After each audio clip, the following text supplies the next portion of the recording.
Olá, turma! Espero que estejam todos bem. Na aula de hoje nós vamos falar sobre os tigres asiáticos, né?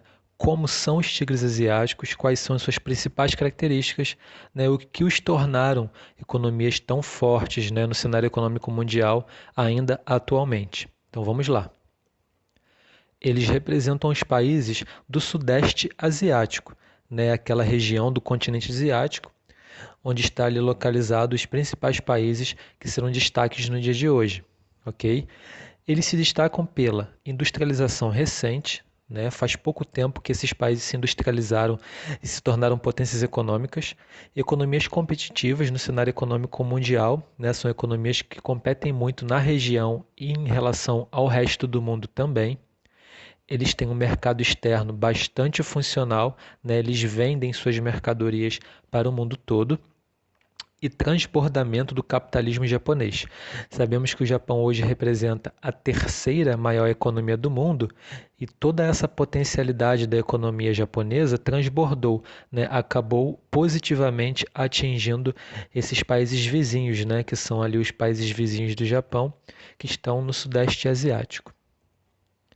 E são eles, né? Os tigres asiáticos.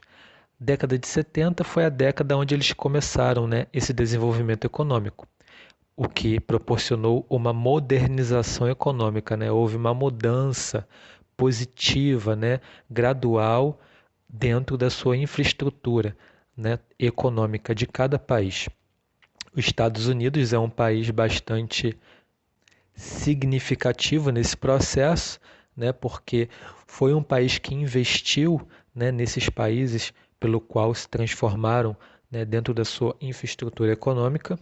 E o capital estrangeiro, né? Esse capital que foi investido em grandes plataformas de exportação, né? Para que esses países pudessem competir com o restante do mundo, né? Dentro desse cenário econômico que nós temos no mundo atual, né? A gente sabe que esses países considerados tigres asiáticos, eles são competitivos, são países que investiram demais, sobretudo em tecnologia. Mas assim, quais são esses países, né? Vamos logo saber.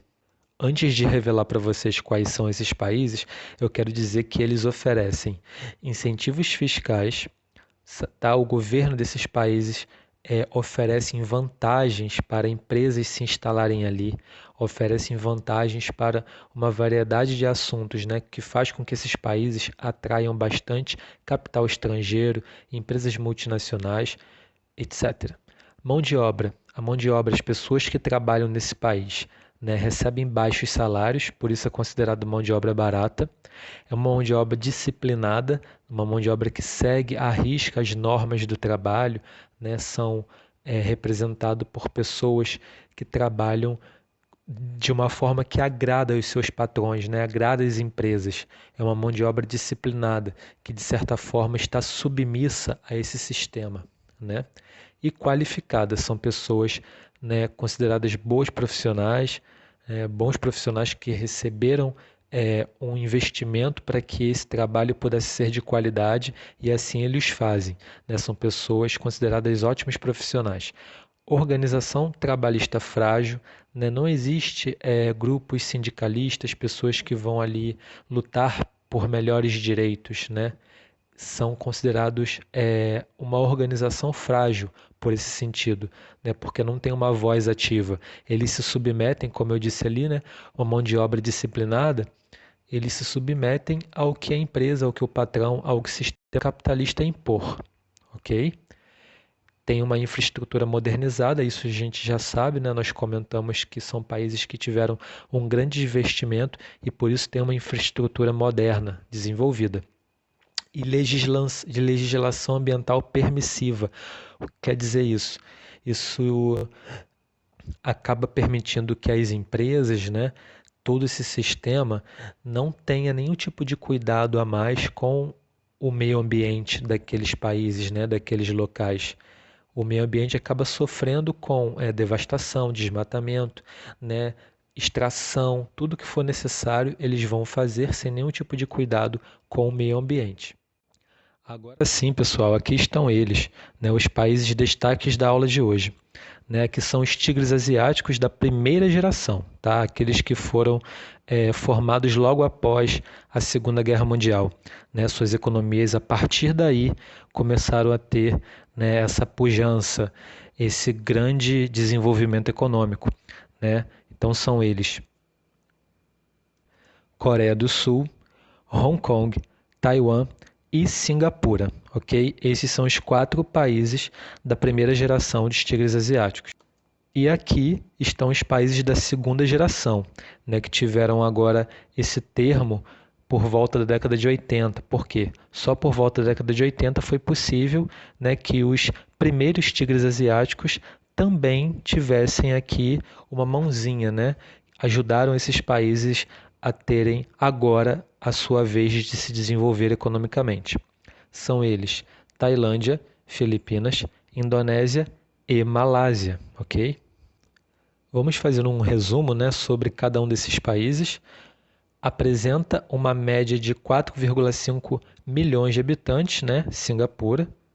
Foi colônia britânica, né, do Reino Unido, da Inglaterra, até 1965.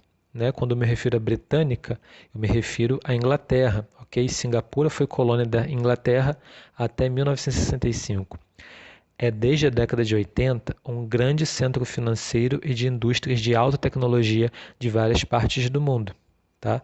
Outros destaques desse país, né, Singapura, se dá nos serviços portuários, bancários, turismo também, exportação de petróleo e seus derivados, de borracha natural e de equipamentos eletrônicos. Uma curiosidade é que 76% da população de Singapura é de origem chinesa, além de malaios, japoneses, indianos e os próprios britânicos, né, sobretudo os ingleses. Hong Kong, território chinês, sob dominação britânica também, né? A Inglaterra mais uma vez aí com seu dedinho na história, desde 1842 e devolvido à China, né? Ou seja, ele foi devolvido da Inglaterra, novamente foi para a China em 1997. Bases da negociação reintegração ao governo da China. O país manterá sua estrutura de governo autônoma, ou seja, própria, né, sem nenhum tipo agora de influência de nenhum outro país, e seu sistema socioeconômico capitalista por pelo menos meio século, né, ou seja, 50 anos. Por ser de origem vulcânica, né, o seu relevo é montanhoso, o que dificulta a agricultura. Tá? É difícil você ter um sistema agrícola em uma área de relevo acidentada, né, muito alta, ou seja, inclinada. Né? O mais simples para se produzir um sistema agrícola de qualidade é que essas áreas sejam planas, ok? A água também é um problema nesse país porque falta bastante, né? É escassa, mais um problema, né, para que o país possa ter um sistema agrícola. E a característica mais importante do país é concentrar grande quantidade de bancos, seguradoras e empresas de exportação e importação, né, de venda e de compra, além de setores de serviços. Agora é a vez de Taiwan, né, ou também conhecido como Formosa. É um país arquipélago, ou seja, é um país formado por ilhas, né, um conjunto de ilhas formam Taiwan, ou Formosa. De relevo difícil e montanhoso, também um outro país com dificuldades, né, para ter um sistema agrícola. Lembrando que a agricultura, né, pessoal, é o sistema de plantar e colher, ou seja, esses países aí têm dificuldade de desenvolver o sistema agrícola. País de grande presença chinesa na sua população, né, também uma grande população chinesa encontrada aqui. País também disputado pelos japoneses em 1887, né, lá no fim do século XIX. País de caráter capitalista desde a Revolução Chinesa Socialista de 1949 e o refugiado presidente Chiang Kai-shek. Ok? Uma curiosidade aí importante. E, por fim, é um país reconhecido pelas principais potências capitalistas da atualidade, né? Porém, tenta ainda seu reconhecimento junto à Organização das Nações Unidas, né? A famosa ONU, com a República Popular da China. Ok? E temos agora Coreia do Sul. Né? Coreia do Sul, um país muito falado, muito conhecido por suas marcas, né? Samsung, uma das mais famosas do mundo. Né, o próprio K-pop, a cultura pop, né, da Coreia do Sul, os doramas, né, na Netflix e pela televisão aí mundo afora, né, a Coreia do Sul é um país em destaque e é um país também que está na moda, né? Possui também um relevo montanhoso com dificuldades para a agricultura local, né? A gente fala aí de uma região, né, da Ásia, do Sudeste Asiático, com grandes falhas tectônicas, países ali, né, que tem bastante acidente de relevo. Isso vai favorecer, né, o surgimento de montanhas e por conta disso eles terão dificuldades, né, em manter ali um sistema agrícola funcional.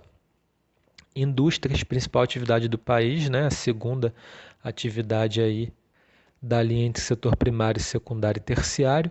Então, o setor secundário é o setor mais forte aí da Coreia do Sul, né, no qual transformam numa plataforma de exportação, ou seja, é um país também que vende bastante para o mundo todo, né? Tem amplo investimento nas áreas de educação, saúde, ciência e tecnologia.